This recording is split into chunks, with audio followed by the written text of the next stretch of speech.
By all appearances, it was a typical Wednesday morning 2.5 weeks ago at Asbury University, a religiously affiliated school of about 1,500 students. Asbury is located in Wilmore, Kentucky, a sleepy backroad town of 6,000 located in the bluegrass region of the state. After an ordinary morning chapel service, a few dozen students spontaneously decided to stay and continue singing and praying. Word of their gathering spread over social media, and more students joined them throughout the day. The singing and praying continued, interspersed with heartfelt testimonies and tearful confessions. An extraordinary spirit seemed to be moving among the students. By nightfall, some of the students were carrying mattresses and blankets into the chapel to spend the night. Over the following 2 weeks, this casual lingering after an ordinary chapel service had exploded into what some scholars are now calling our nation's first major spiritual revival of the 21st century. As of this past Thursday, Asbury University estimates that more than 50,000 people have converged on the chapel from across the country, leading the university to cancel classes, install large screen monitors and heat lamps outside the chapel, set up banks of portable toilets, and call on the Salvation Army to distribute food and beverages. Many of the participants are members of Generation Z, a generation most notable for being religiously non-affiliated and non-participatory. Even so, many came to Asbury on a search. We've been beaten up by life. We all have been over the past few years, one participant said. Everyone is looking for healing. Speaking to Ruth Graham of the New York Times, Asbury University President Kevin Brown observed, "Never could I have imagined what we are experiencing now."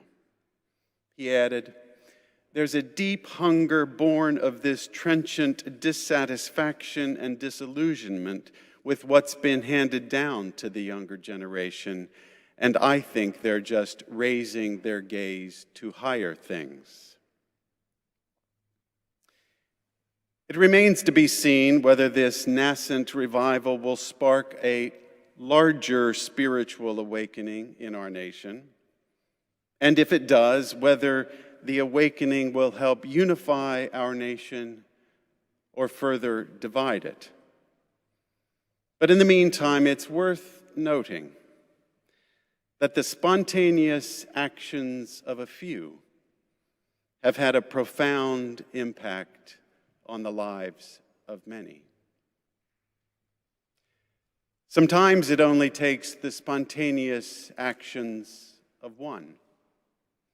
4 months ago in Beijing, a physics and philosophy enthusiast named Peng Lifa, who appears to have been a stockholder in a small tech company, hung 2 banners over a highway crossover in central Beijing. Inscribed on the banners were slogans Peng had drafted to protest the Chinese government's deprivation of human rights. "We want reform, not cultural revolution," the banners read. "We want freedom, not lockdowns. We want votes, not a ruler. We want dignity, not lies. We are citizens, not slaves." Not surprisingly, both Peng and his banners have disappeared.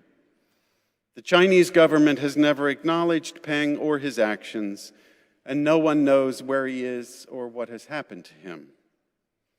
But his actions have sparked the biggest protests in China since Tiananmen Square in 1989. "No matter where you are," wrote one Chinese human rights advocate in a tweet addressed to Peng, "please take a look at this. Your voice has spread all over our country, our own China." Many now refer to Peng as the man who lighted the spark in darkness. Malala Yousafzai, a Pakistani student who attended a school for girls founded by her father, also lighted a spark. Through blog posts and public speeches as a 10-year-old, Malala became a well-known champion of girls' education. When the Taliban ruled that girls were not allowed to attend school, Malala remained defiant and continued her advocacy. A year later, when Malala was 11, the Taliban tracked her down and shot her, but she survived the shooting. She went on to become the youngest person ever to receive the Nobel Peace Prize. "This award is not just for me," she said in accepting the award in 2014. "It is for those forgotten children who want education. It is for those frightened children who want peace. It is for those voiceless children who want change. I am here to stand up for their rights, to raise their voice."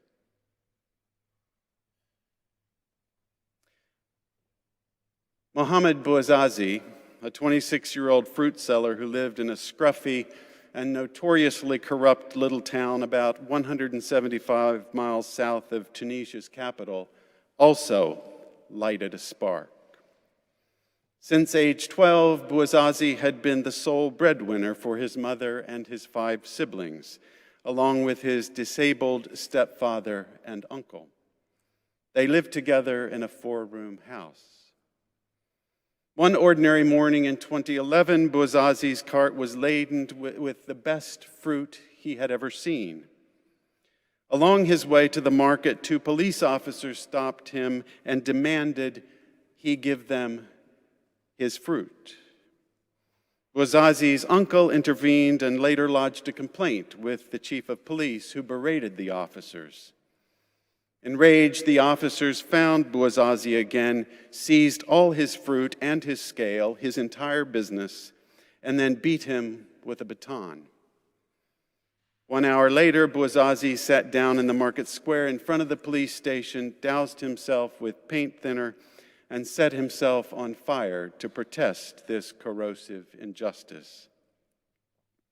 His action sparked what came to be known as the Arab Spring, which eventually turned out mostly to be a return of Arab winter.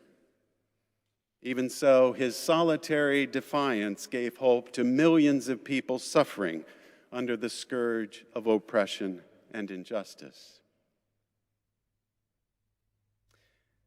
In an essay titled "The Law of Love and the Law of Violence," the Russian novelist Leo Tolstoy says, "The most important acts, both for those who accomplish them and for their fellow creatures, are acts that have remote consequences." In other words, you never know what the consequences might eventually be of a word you speak or an action you take, or a word you withhold or an action you don't take. On this point, I'm still haunted by an article from many years ago in The New Yorker about people who commit suicide from the Golden Gate Bridge in San Francisco. The article describes an interview with Jerome Motto, a retired psychiatrist who had been part of 2 failed efforts to have suicide barriers constructed on the bridge. Motto had 2 patients who committed suicide by jumping, and it was the second death that affected him most. Motto said, "I went to this guy's apartment afterward with the assistant medical examiner. The guy who jumped was in his mid-30s, lived alone, pretty bare apartment. He'd written a note and left it on the bureau. It said, 'I'm going to walk to the bridge. If one person smiles at me on the way, I will not jump.'"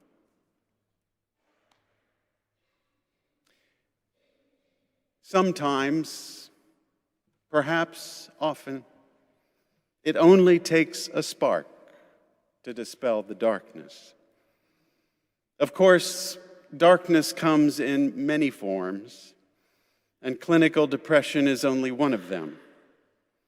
All of us will eventually face what one ancient mystic called the dark night of the soul, when we have lost our way in life, when we feel bereft or betrayed, or when we've been traumatized by other people or brutalized by life's indifference to what we need. In one such time in my own life, someone dispelled the darkness for me, even though I didn't yet know that darkness would descend. I was 21 years old, a junior in college with plans to go to seminary, and I was working as a part-time minister of a small Mennonite congregation in rural Lancaster County, Pennsylvania. I had just announced my engagement to the eldest daughter of the chair of the Board of Trustees. It seemed like my life was unfolding in a promising way for someone who intended to join my father, my maternal grandfather, and 6 of my uncles as a Mennonite minister. Then Doc Herr invited me to lunch. Doc and his wife Lois were by far the most cosmopolitan members of the blue-collar congregation I was serving. Doc had been to college and then medical school. He and Lois were well-read and widely traveled. At lunch, we talked about my future. Doc told me that some of the decisions I had made about my life might not always make sense. The path I had chosen for myself might not always be the right path. When the time comes to make a change, he said, you'll know what to do. 5 years later, my life as I had imagined it had crumbled to dust. As I graduated from seminary, I realized that the faith of my upbringing wouldn't work for me. It required me to deny my own experience of the world, both intellectually and existentially, which I was no longer willing to do. I left the Mennonite church, and I left my family and my marriage as well. Soon thereafter, because of woefully inadequate preparation, I was forced to withdraw from the PhD program I had entered in classics after seminary. After a lifetime of academic success, I had failed utterly. I had no church community, my family was mostly estranged, and my academic career had crashed. I felt like I had nothing left. But through many lonely days and many sleepless nights,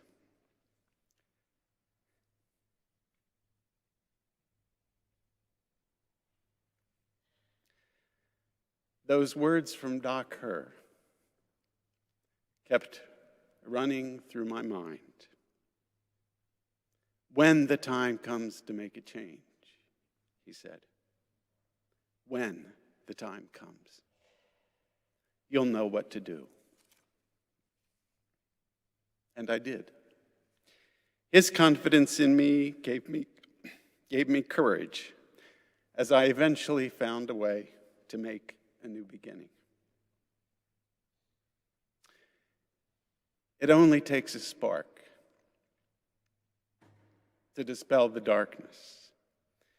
And we never know where the spark will land or when it will catch fire.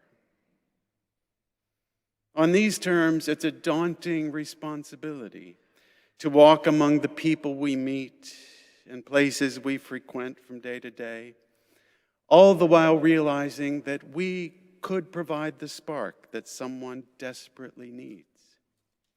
Our words of comfort or encouragement could be the words they need to hear. Our act of care and kindness could be the gestures they need to receive. When people work together to dispel the darkness. It's easier for sparks to catch fire, as the revival at Asbury University illustrates. We gather as a congregation of all souls with other like-minded seekers because together we can produce more light than any one of us can produce individually. Together, we can eventually change the world. The words of our closing hymn today were penned by the 20th century British Unitarian minister John Andrew Story, who wrote 14 of the hymns in our current hymnal. He writes, "The human touch can light the flame, which gives a brightness to the day. The Spirit uses mortal flame, life's vehicle for work and play. May all who come within our reach be kindled by our inner glow. Not just in Spirit's words we preach, in human touch, life's faith we show." Amen. I love you. May God bless us all. Let's sing together. And now in our going, may God bless us and keep us. May the light of God shine out from within us and upon us and be gracious unto us and grant us peace. For this is the day we are given. Let us rejoice and be glad in it. Amen.